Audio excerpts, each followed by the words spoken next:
Oh, the camera was off. Hello, everyone. Welcome to Park Amigos. And for the first time, Souvik is also here with us, finally. So, we'll be answering some questions Hello which, guys. yeah. So, we'll be answering some questions which have been asked to us in previous videos and also in our social medias. So, in the meantime, whoever is joining us can ask us whatever question they have. So we do have some questions like we have gathered. I think let's start with like the bad questions. Or do you want to start with the recent questions? No, no, the older one. Older ones. This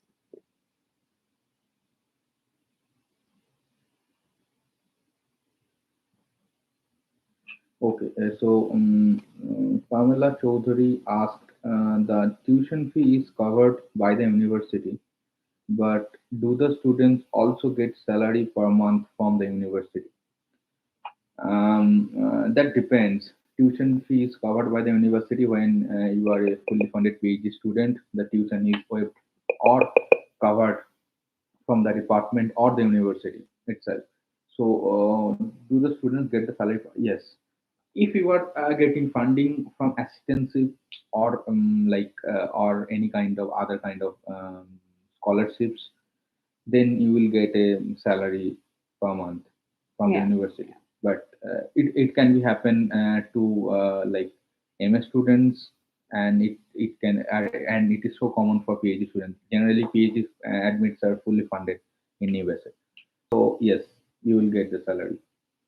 Yeah. So after that, average salary for a student. So the salary depends on the place where the university is situated, and the cost of living and all these things are pretty uh, much independent with the salary thing. So if I say university in New York always pay higher than the university in like West Coast or something like that. So it depends. The average salary is like 1,400 to 2,000 for a PhD student. But I will also say that I'll add to your answer that it depends on the university which you are in, the city where you are, and also depends on the department you are going to. Salary varies from department to department. Let me just put a link over. Okay, let's Alright. continue that. Okay, so let's go over the. Let me just post it quickly.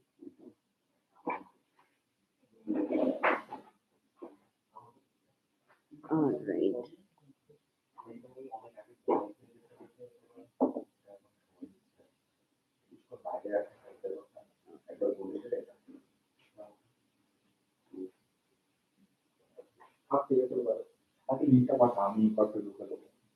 Hmm? Link. এখন কি I don't know how to share it now. Like this. Yeah, you can send via email also.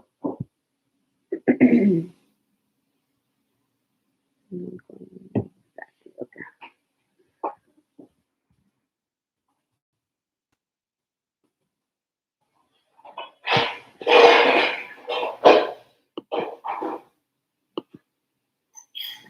I just did.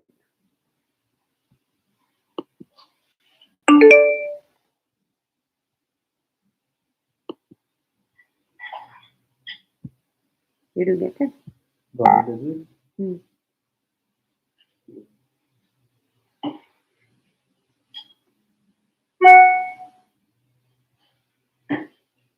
Anyone is watching, just one to two, right?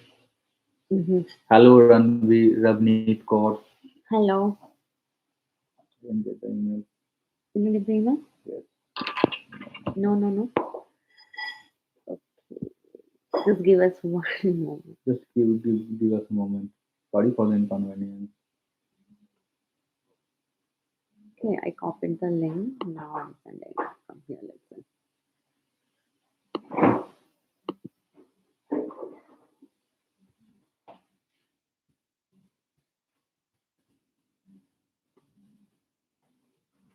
I hope it works.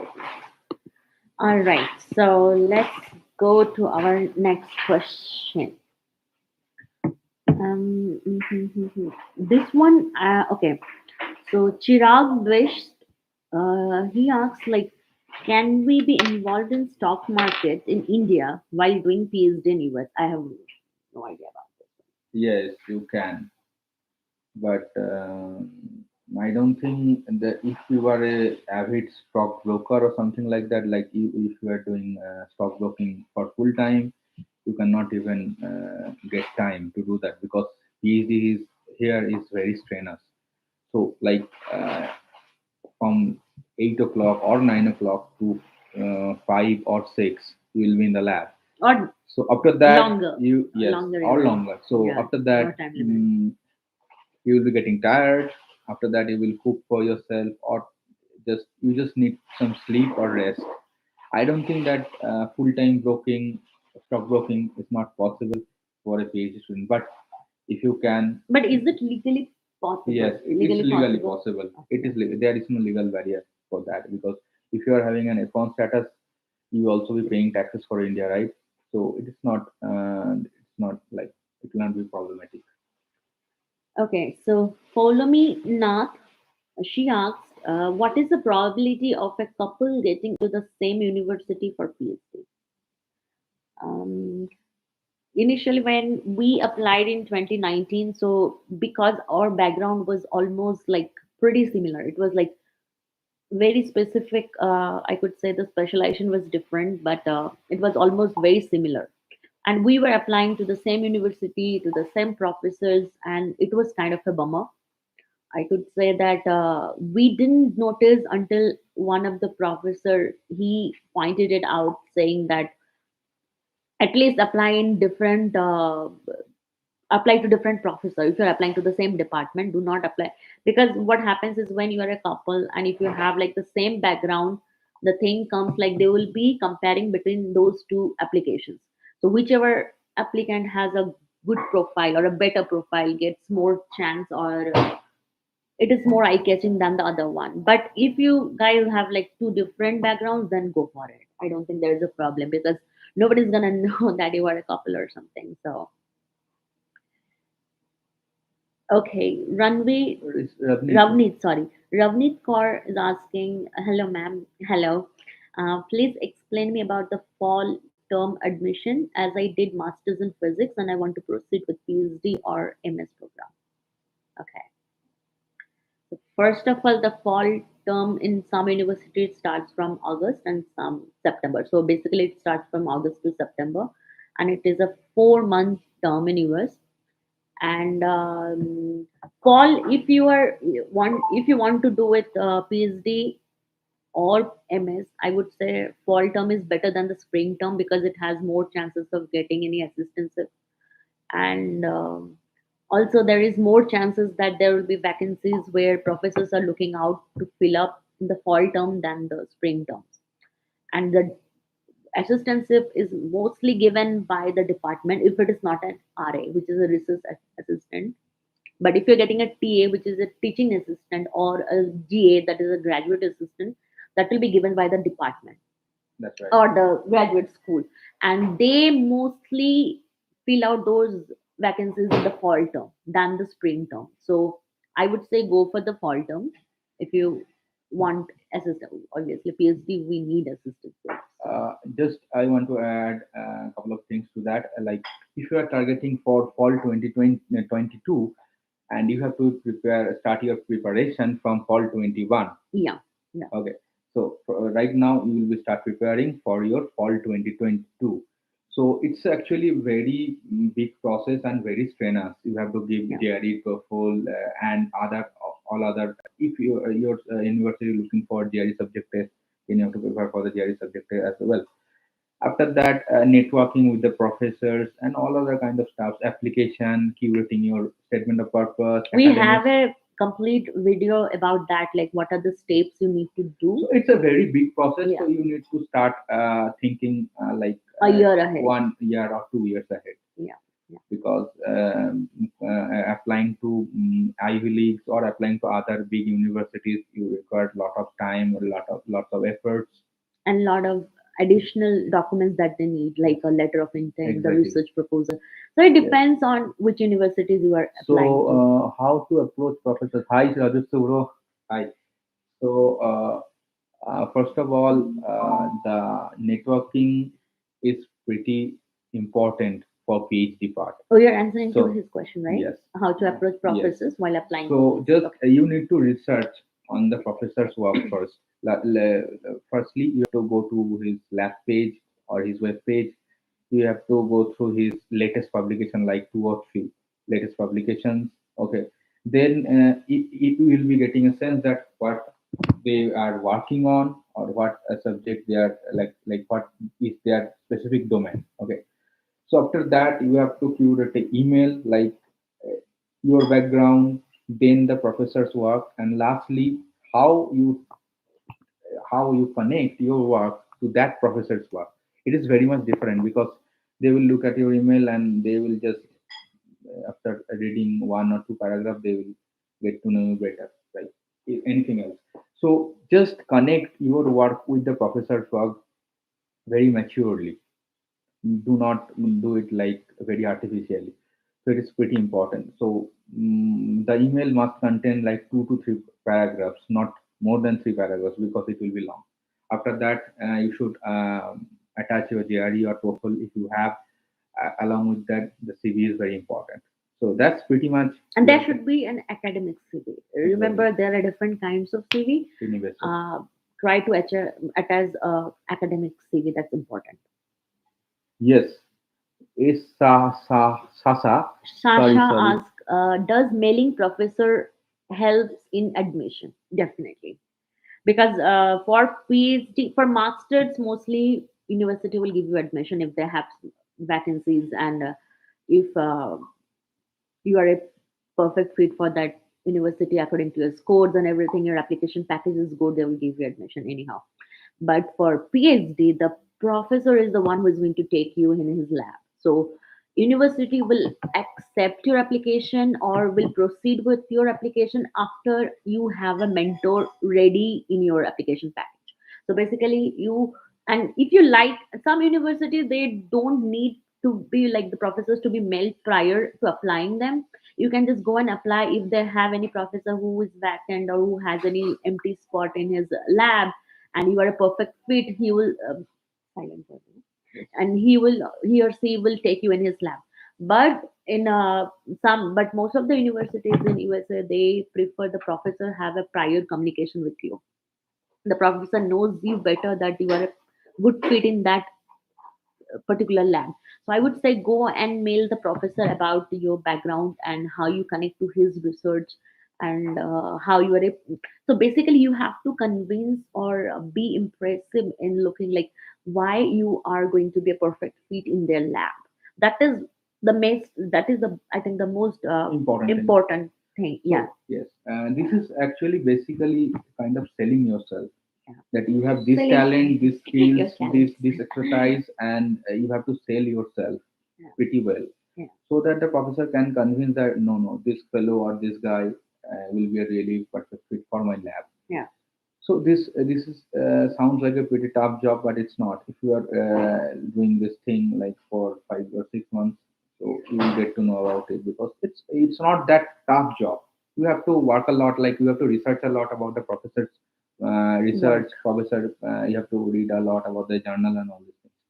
One thing I would like to mention that firstly, when you will be starting the networking, you will like getting emails like I have no funding, and like we have no spot left in our lab group. That is pretty common thing. So don't give even up on that process. even some professors says that I don't think you are a perfect fit in my lab. Exactly, It's exactly. fine, completely fine. Don't worry about it. Don't be disheartened, or don't be like, oh, like, am I lacking something? No, you're perftly fine, but you The are just not the and perfect fit. the rate of getting replies from the professor will be like 8 to 10%. So if you are sending 10 emails, like you will be getting like two or three replies mostly.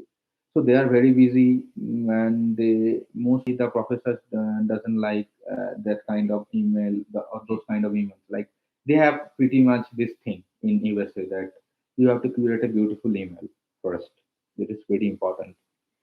All right. So Ravneet Kaur says, ma'am, please suggest some good consultants for applying the whole procedure. First of all, you are applying if you're applying for PhD, there is no consult. There is no consultants who can help you because it's between you and the professor. Nobody. There is I no think third party if over there here. is any consultancy who are giving consultation for PhD, that is basically A false thing. A false false thing, because for the PhD program you have to work on your own, thing. and on the or in the application part or the professional networking you have to do your own work. They may help might help you in curation of your SOP, curation of your letter of recommendation.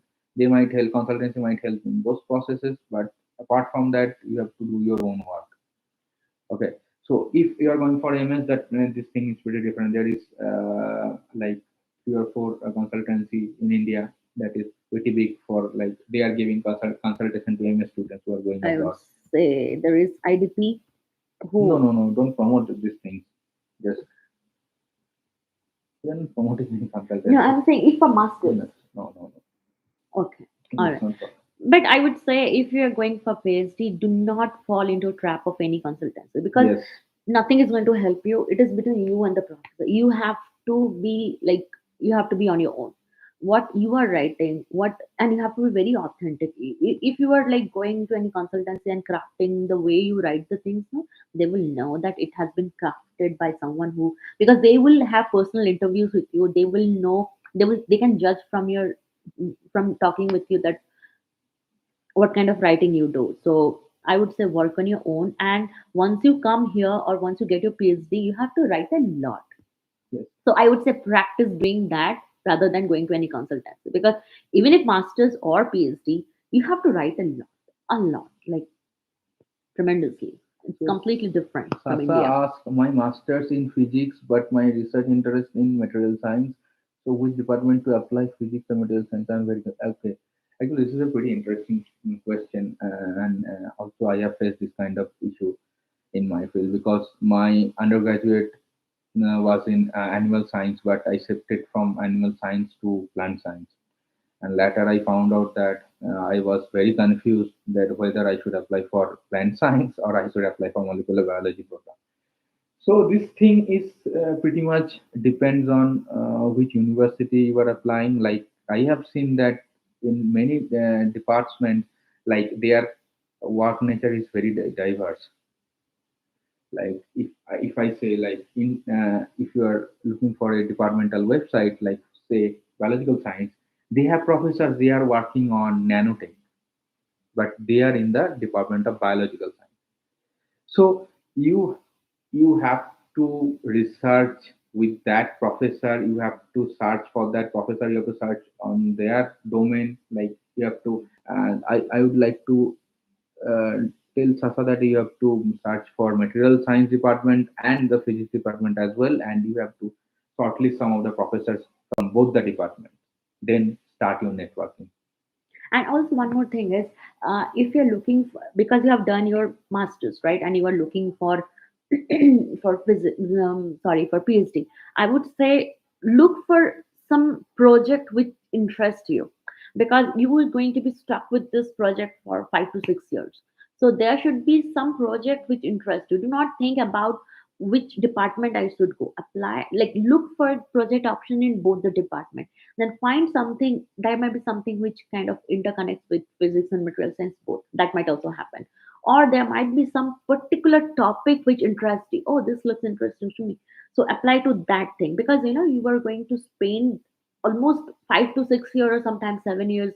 It happens in PhD for particular that topic. If you don't fall in love with that topic, or if you're not passionate about the topic, don't go for PhD in that topic, because it's a bummer and you will be losing your interest, and things can go wrong from there. So I would say first search for the topic that you're interested in, then think of where you want to go next. I think that would be a wise decision, Yes. right? And I would like to mention something that some of the professors they even don't update their lab pages, web pages regularly.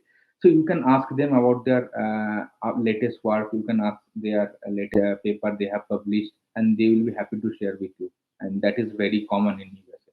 That you can ask about your what you have published in the recent year or in the past year, because I have not seen any paper in your lab page, because maybe they have not updated the lab page regularly. So it is very common. You can ask.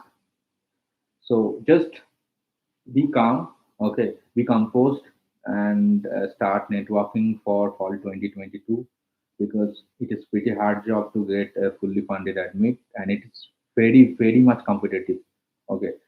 And you know what, and the competition is getting Tougher, tougher every day day, by day. but it's fine.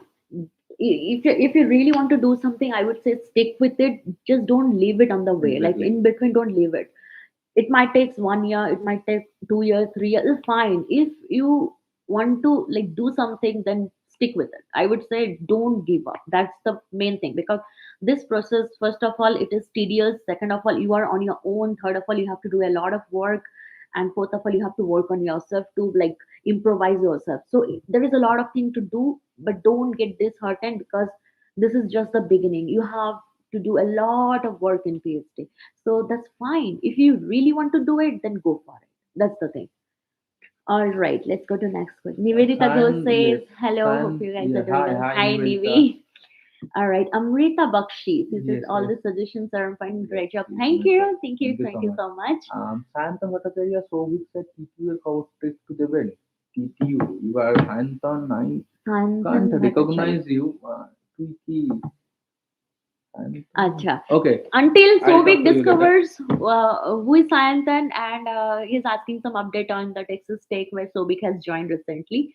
So that's okay. Next, Okay. Titu is fine. I'm Yeah. giving on behalf of him. Titu is fine. I'm also in Lubbock right now in Texas, so I'm visiting him. So Titu is fine. It's very hot in here. I mean, exactly the opposite of Michigan. So suffocating for me, it's fine for him because he came from India, so the weather is fine for him, but it's like very suffocating for me. It's okay. So So Nivedita anyway, Ghosh says, yes. Do I must have GRE and TOEFL or IELTS score to write emails to a professor? no, No, no, you that's don't. not necessary. That's not necessary before writing emails. That's fine. So if you are having GRE or language score, that might attract it. Some professor Yes, may ask like, what is a GRE score? yes. Do you have an English proficiency test? They They might ask. might ask you, but it's not like compulsory. Fine. If you want, you can start emailing the professor, and then in the Without this course, meantime, you can start preparing for because this courses. start networking right now, because the time is too short for all, and Yes. you have to do a lot of networking, because the percentage of reply you will get is like 8 to 10%. So Yeah. it's pretty tough Yeah. to That's get right. the reply, positive reply. I mean, Positive reply. Yeah. Now sometimes reply also, like even if it's sometimes you email the professor and they don't reply you at all. No positive or negative. It's a neutral thing.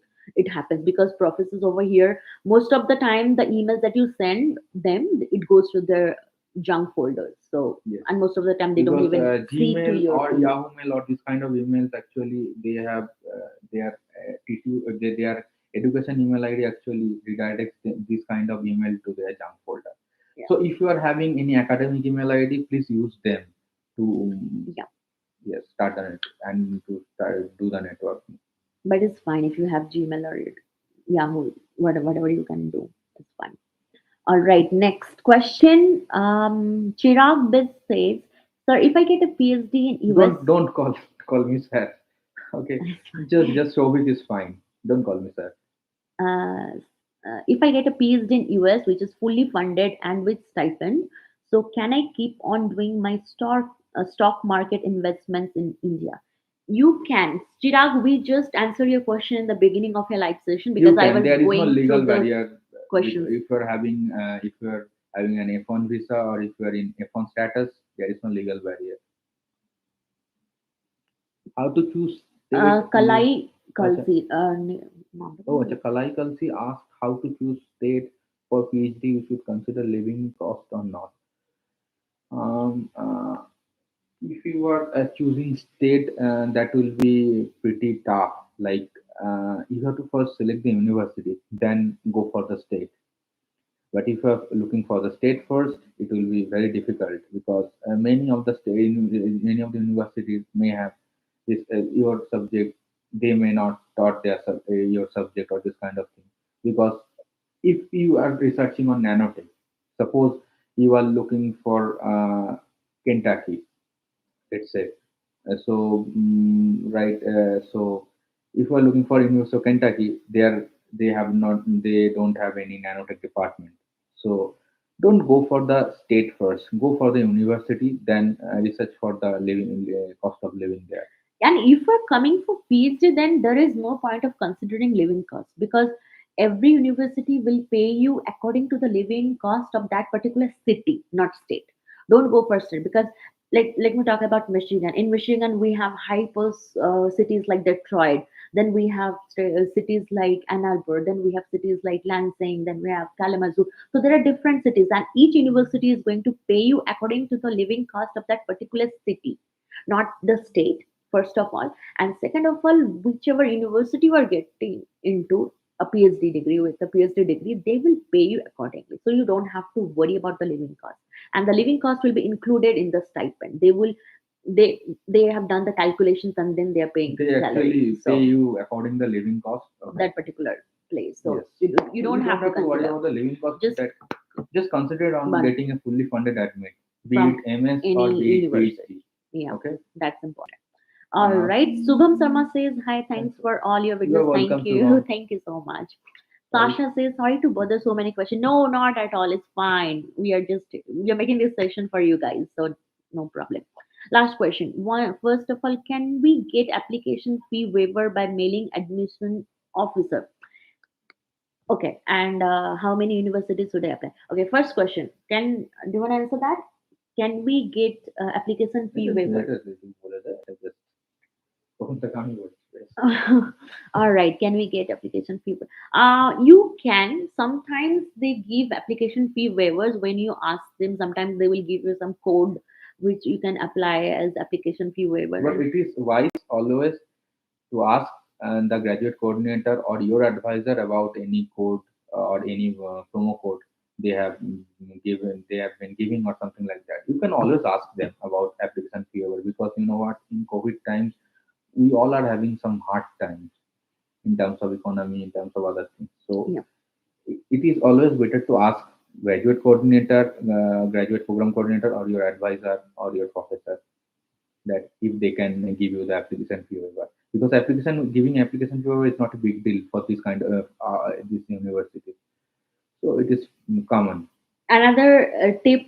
I don't know what is the situation right now going in India, but I can say one another tip which may help you is go to educational fairs. In those fairs, sometimes good universities, they join those fairs, and they give application fee waivers in during this fair. If you I think there are some virtual fairs also Yes, happening in India. conducted So by US Council, US IAF, and IDP, and all other kind of consultancy. So keep looking for those just attend educational this kind of fairs. fairs. They will they share their promo codes or application waiver code with you via email. Yeah. And Yeah. So you can do that. The next question by Sasha is, how many universities should I apply to? As many as you want. I would say if you get positive reply from any university, from any professor of that university, apply to those universities.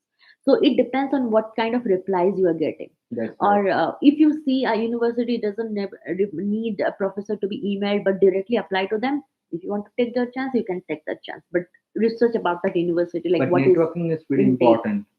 When you are not getting that positive reply, or when you are getting some, you know what, like Neutral. neutral reply, you should not go for that university, because you know what, it costs like 70 or 60 bahts, 60 bucks to Like apply for USD. in USD, so for any university. So I don't think that it might be a wise idea. So start networking, get some positive replies, And then apply. work with the professors via email. Okay, so interaction is very important for PhD. Yeah. Rajat Subru Rajasubra asks, if I am Chakraborty. studying Masters masters in in. USA and have future target is doing PhD, does it matter that if I have a master's? Okay, that's a very good question. No, that doesn't matter at all. If you're having MS with thesis or without thesis, that doesn't matter. Okay, you can do PhD with thesis or without thesis. But if you are having a thesis, that will be added advantage in the applicant school. That will be added I advantage. would say if you're doing master without thesis, maybe go for such projects. I have said this numerously in my older videos that if you are not having a good dissertation background or you have not done a good in India, it is very common in masters we don't get time or we don't get that opportunity to do dissertations properly. So I would say if you're taking a break because it will take a year time to process your package application package. In the meantime, if you're doing any project or any work experience at that time, that would be an added advantage for sure. Definitely. Yes. You can, but I will say Do that some summer thesis is an internship advantage. or grow your work experience. Yes. That will help a lot in Yes. getting a PhD, because I Definitely. know Suba is from computer science background, and do some research also. Okay, grow some your work experience as well. Computer science, then Yes. you have so many opportunity of learning new programming languages. That is such a good thing in your CV. Professors here in computer science, they love people who have a lot of programming language. Go for Python, go for R, and there are a lot of options. I am not from computer background, so don't ask me much about it. But you guys know better than me, so go for those things. Added skills, like try to add more skills in your CV. That looks good. That's a added point, even if you're not doing anything. All right. So says, I wanted to get into a PhD program in business, but I'm kind of unsure about how to approach professors.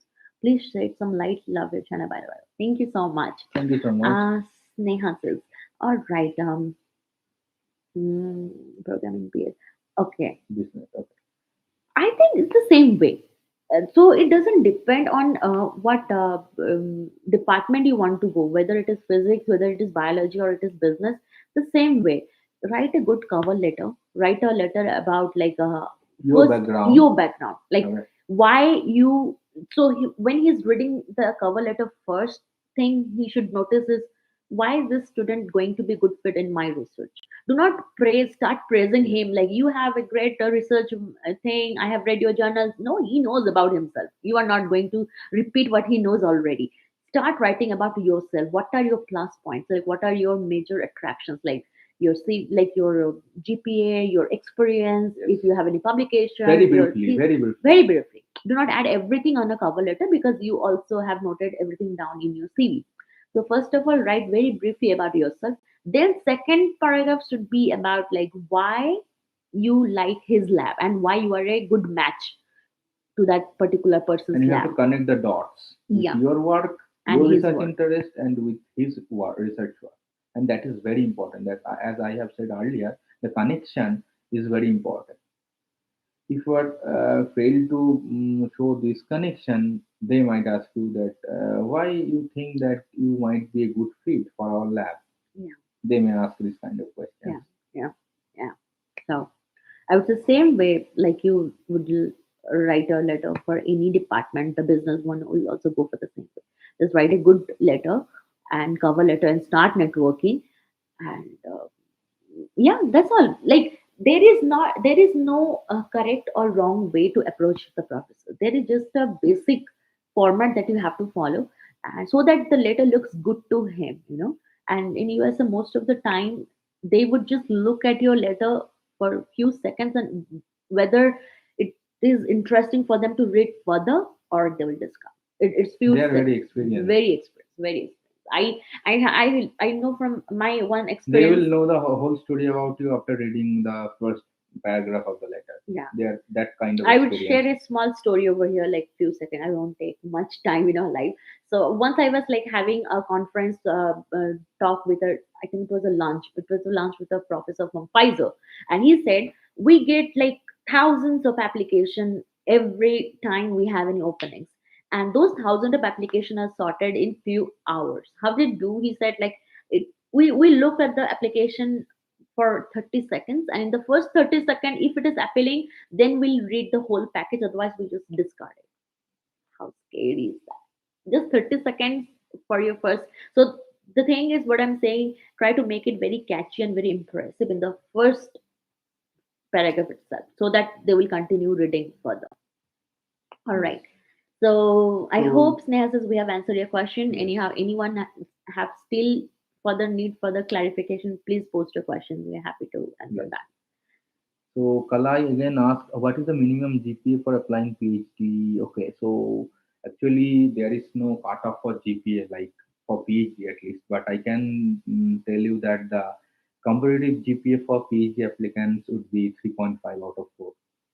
Okay, so if you are having GPA higher than that, it's fine. You are having GPA lower than that, that is also fine That is because also fine. GPA and SOP, letter of recommendations, and all other kind of stuffs way same. Okay, they actually evaluate the application in a holistic approach.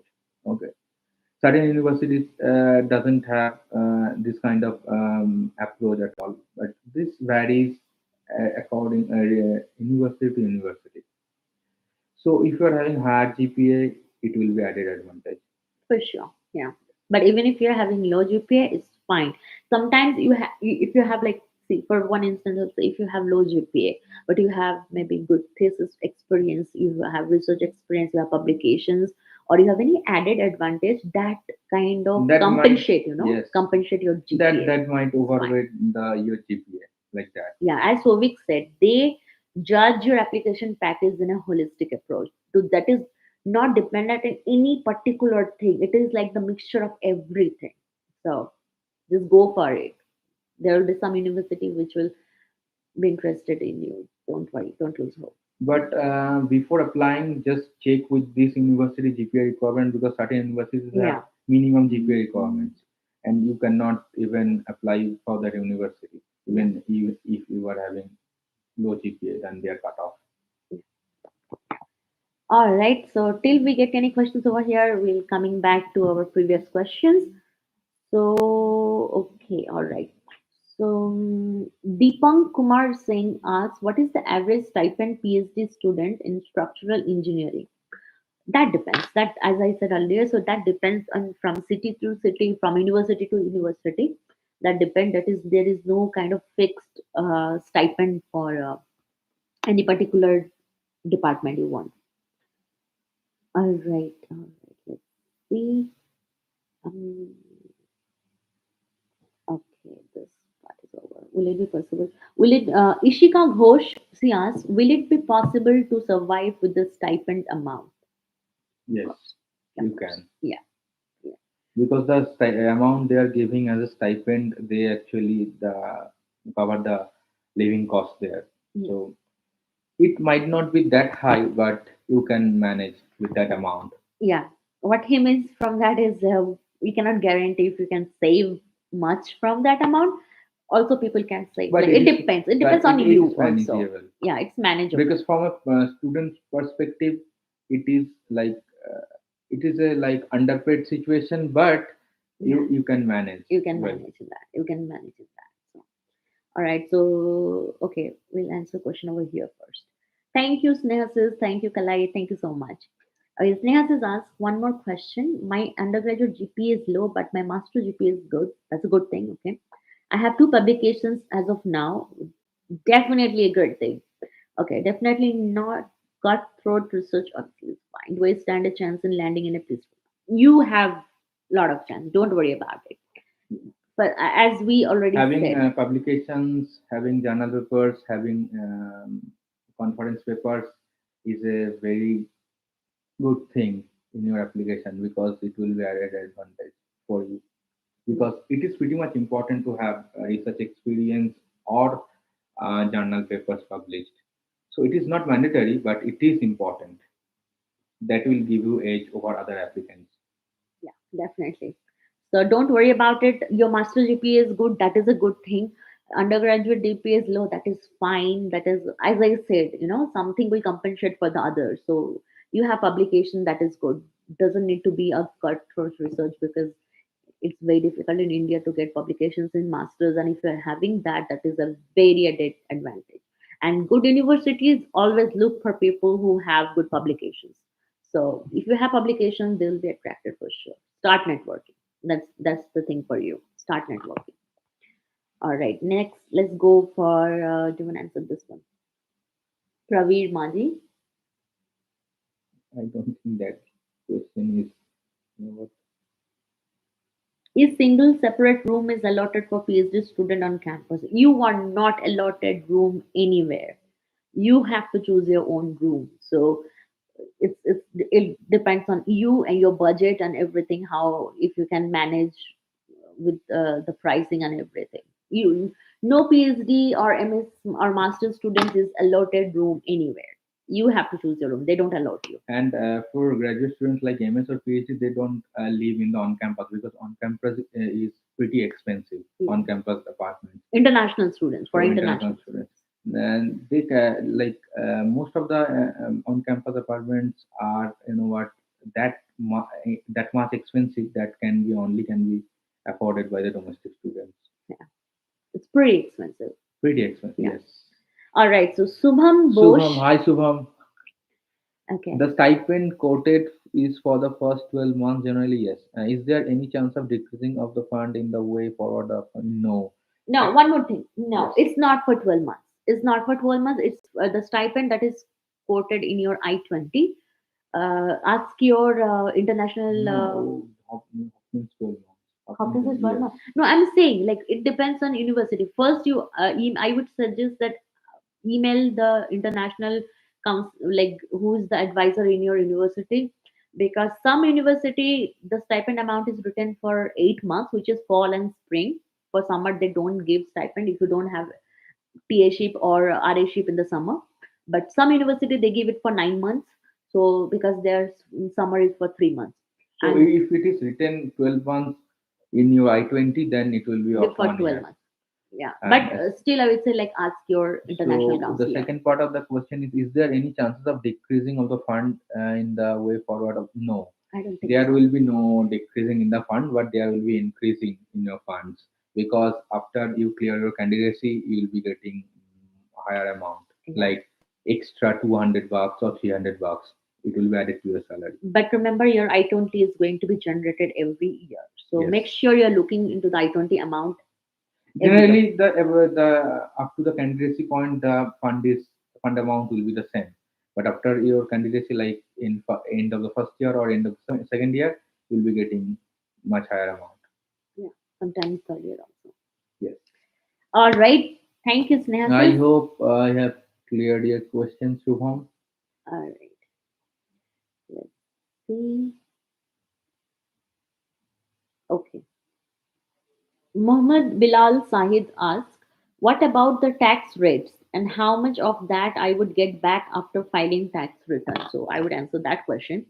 The tax rate it varies. It depends on the state tax and the federal tax for the that particular state, except Texas, because Texas And doesn't have any state tax. Oh, sorry, sorry, federal federal tax, tax. not we only give the state tax. Yeah, but for the rest of the states in United States, you have to go for both taxes, state and federal both, and that will cut. They will deduct some percentage from your salary, which is I think 4 or 10%, something I don't remember exactly what percentage, but it depends on the state and the federal both for that particular state, and it deduct. And yeah, you can file for tax return at the end of the financial year. Exactly. And you would return like 80% of the total amount Yeah, or 100%. no, no, 100% they don't give, but 70 to 80% it will come back. So don't worry about it. And what is the deduction? Like for Michigan, the deduction is 220 per month, right? Michigan is almost, yeah, almost it is 210, 20-ish per month. So it depends on different states and what is the state tax for that particular state. In And Texas, we generally give only the state tax, which is like 160, 150. Like yeah, every because they month. don't have federal tax, their state tax is bit higher, but it is lower than what other states give because other states are almost giving two taxes at the time. But trust me, when you get the tax return after the financial year is over, when you apply for tax return, that is a good lump sum amount. So save that amount, buy car or buy some good things, or maybe save that That's right. amount. That's very good. All right. Now, Filter Lee Jimin, he asks, thank you for this. How about preparation expenses? Didn't you pay for your ticket? And also, how long before you receive your allowance? So, should I prepare for like 3 months worth of money? All right, first question. Let me, this question divided into so many questions. First is, how about preparation expenses? That is on your own. They don't give you any assistance for the preparation expenses. They might give you application fee waiver and Yeah, all the kind of stuff, but they but don't give. preparation Yes, expenses will not be every yours. university will give Will you give that you. Yeah. So be prepared. So that is what we are because saying. we will be facing application fee for JRE, TOEFL or IELTS, and that is pretty much like 14,000 for one exam, and for TOEFL like it's like 12 or 13,000 in Yeah. Indian rupees. Apart from if they're asking for advanced subject test in JD, then that is an additional expense. So be prepared for that because some department they need subject test and some department they don't. So check with your department what are the requirements. But I would say these expenses are your own. That is why we are saying that start preparing ahead of time, because you need to plan a budget, you need to Yes, plan how you are going to go forward with it. So everything, so from the beginning to the point where you are just sitting in a flight to US, there is a lot of planning to do in every in stage. every step, and it Every is stage. required money in every step, like in Yeah. visa, like in service, and all of that kind of stuff, and Yeah. it's pretty expensive, you know. Yeah. Yeah. So plan accordingly. Okay.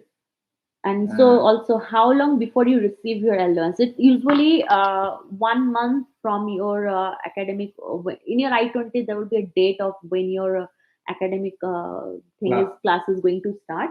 And if you're from that getting date, plan after 1 month, 1 month, like because one month or 1.5 months, one and a you half will month get the also, salary. because you have to you come here, you teach for 1 month, then they will pay you. So I would say at least have 2 months of money, two like or two. 3 months. Yes, Yeah, 3 months will 3 months be will more, be more, but but two two months is, months of yeah, like worth of expenses, what expenses is is okay. fine. It's fine. All right. So let's answer So this yeah, question over here. Sasa again asked, should I start mailing professor now from August? Will this be early? Yes, it will not be early because if you're not getting replies, you will be frustrated after 1 or 2 weeks. And that you know what, that is very true. That like See, majority of the time you're not going to get any reply. Be prepared for that. It is, as he said earlier, Sovik said that it is 8 to 10% of reply that you will get back. It's completely normal. It's completely normal. Be prepared for that. That you're going to apply to a lot of processes, and they're going to give you very tiny amount of reply back. It's fine. That is what I'm saying. Don't give up. It's a very long, tedious journey. And because of those problems that we faced, and we didn't get any assistance at all, like there was no consultancy helping you, there would be no one helping you, you were on your own. We decided to open this channel so that there should be some assistance related to PhD, that this area is so kind of mysterious and so tedious. We didn't face any help, and that's the main reason of opening this channel.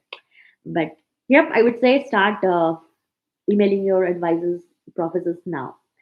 And the next part of the question is yes, who are better advisors? So young or so don't judge professors like that with young their or age. experience, and They it are, doesn't matter. it doesn't matter. They are all qualified. They are all highly talented.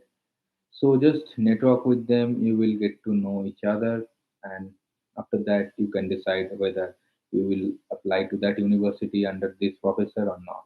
So both are good. So don't be that kind of judgmental in those things. Yeah, and I would say one more thing over here is like this kind of the filters that you're having, they should come in the end. Your first priority should be the project that the professor is working. The project should be attractive. The research topic should be attractive.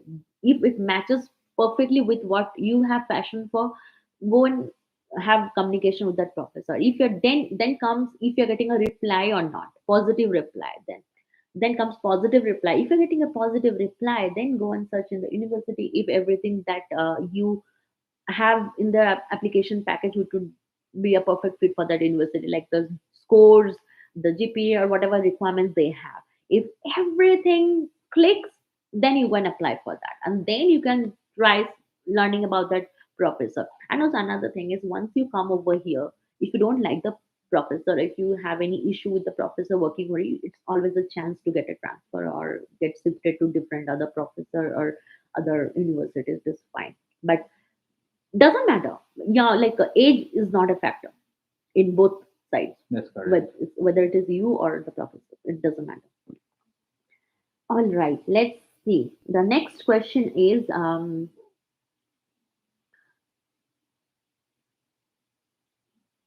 okay. Asha Shri Puti. She asks, "Ma'am, I had a history of four backlog in my graduation. I cleared my graduation with 70 percentage and complete my masters with very good mark without any backlog and qualified the GRF also. That's a good thing. If I get good mark in TOEFL, is there any chance to get admitted?" Yes. Um, If you have, if you that he has qualified GRF, right? GRF, yeah, Yes. yeah. So you have a pretty good background in research because you have qualified the GRF because it's a very big achievement in India. I don't know about I don't know whether you have cracked CSIR or EGC, but That it is doesn't, good. yeah, that doesn't. So if you are having four backlogs in your graduation, don't even think about it. You just go network with the professors. Okay. So I have seen people with 12 backlogs. Okay, getting like more than four admits, fully Yeah, funded PhD admits. They get.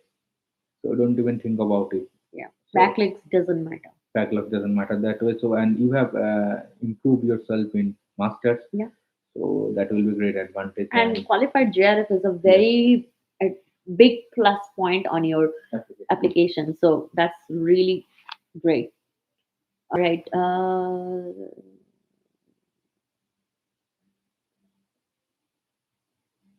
Next.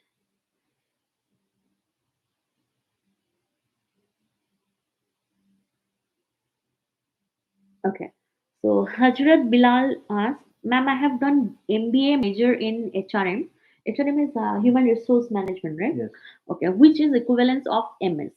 Yeah, of course. So GRE and IELTS test is compulsory for PhD in US universities. Yes. That depends on subject to subject. But I think English So proficiency is yeah, English compulsory. language test is mandatory, Yeah, it is but mandatory. not Whether the GRE.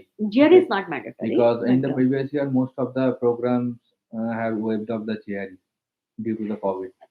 but So go check with the go university check with the about your university, go check with the individual professor, but because they might need the GRE score for their personal choice.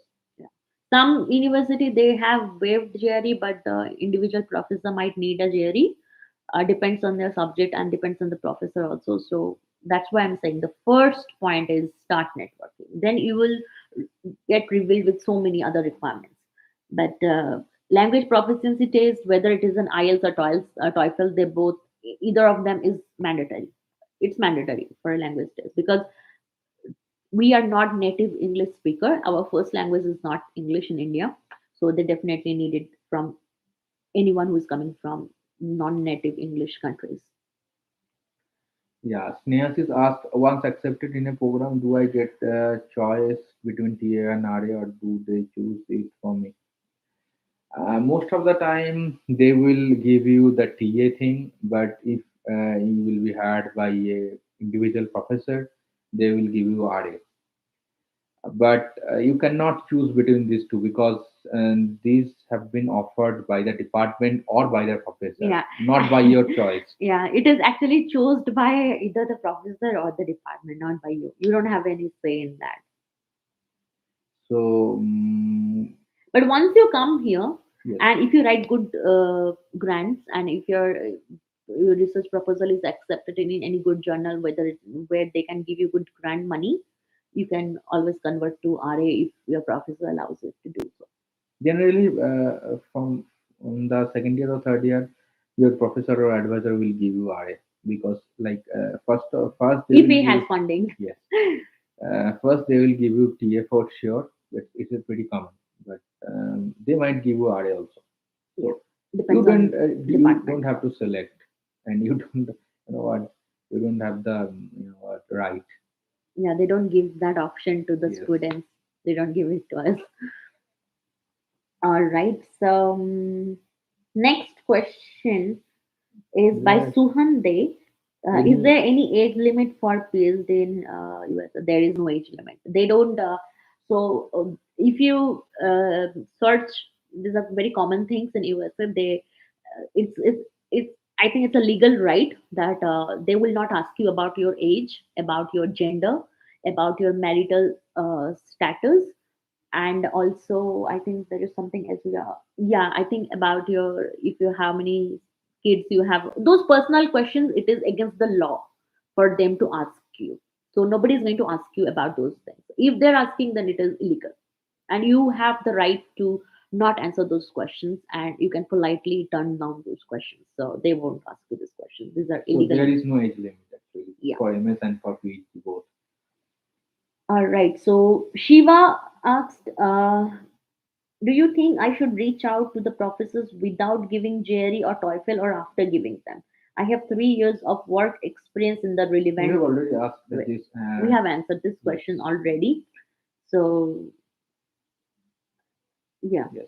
okay. You can start the networking without the GRE and the language test. Yeah, So after that, you can start preparing for GRE or language accordingly, because for the networking purpose, I don't think it is much needed.